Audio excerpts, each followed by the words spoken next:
Assalamualaikum warahmatullahi wabarakatuh. First, let me introduce myself. My name is Destra Rizky Ramadhani, and I want to answer two questions from the lecture. The first question is three reasons of the emergence of ESP by Hutchinson and Water 1987. Ada tiga hal yang mendasari. Yang pertama, the demands of a brave new world, dan yang kedua, the revolution in linguistics, and yang ketiga, focus on the learner. Tiga hal tersebut yang menyebabkan ESP masih berkembang sampai saat ini. I want to explain one by one. Yang pertama, the demands of a brave new world. Ada dua faktor. The first factor is the Second World War, dan yang kedua the oil crisis. Faktor yang pertama, karena adanya Second World War, maka hal tersebut berpengaruh besar kepada science, technology, and economy. And then hal tersebut menyebabkan bahasa Inggris menjadi bahasa internasional pada saat itu, karena banyak orang bersaing dalam bidang science, technology, and economy. Lalu faktor yang kedua, bahasa Inggris dijadikan sebagai alat komunikasi dengan satu negara dengan negara yang lain. And then I want to explain the revolution in linguistics. Yang pertama, adanya penggunaan bahasa Inggris in real life situation.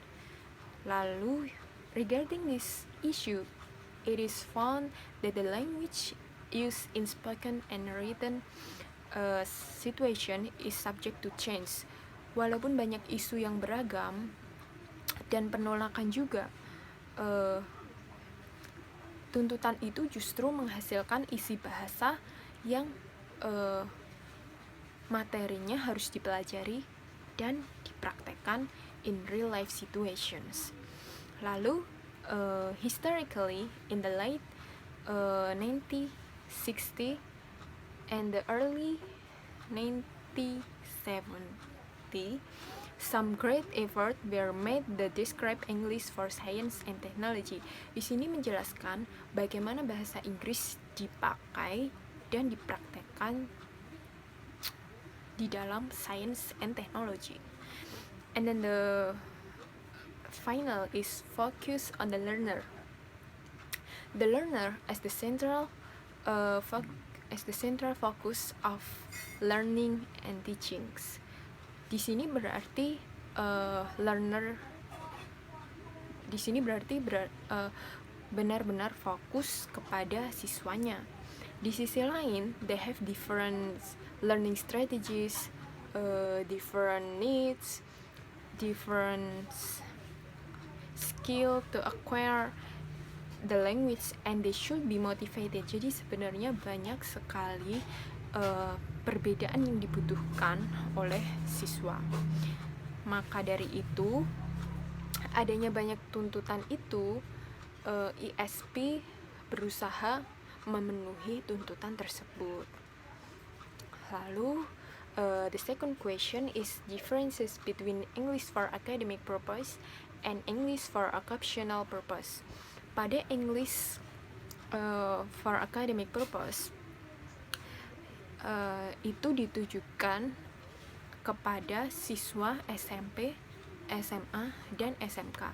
Sedangkan English for occupational purpose itu ditujukan kepada adult atau orang dewasa atau orang yang sudah bekerja. Pada akademik fokus terhadap bidang pendidikan, sedangkan pada occupational fokus kepada bidang pekerjaan. Dan tujuannya pun juga berbeda. English for academic memiliki tujuan untuk menyukseskan di bidang pendidikan, sedangkan English for occupational purpose tujuannya sukses dalam bidang pekerjaan. Lalu materi yang diajarkan pun juga berbeda. Di dalam English for academic purpose, materinya itu berdasarkan sekolah yang bersangkutan. Sedangkan English for occupational purpose itu materinya berdasarkan learner needs atau kemauan siswanya. Misalnya keperawatan atau ingin lulus TOEFL seperti itu. I think that's all. Thanks for your attention. Wassalamualaikum warahmatullahi wabarakatuh.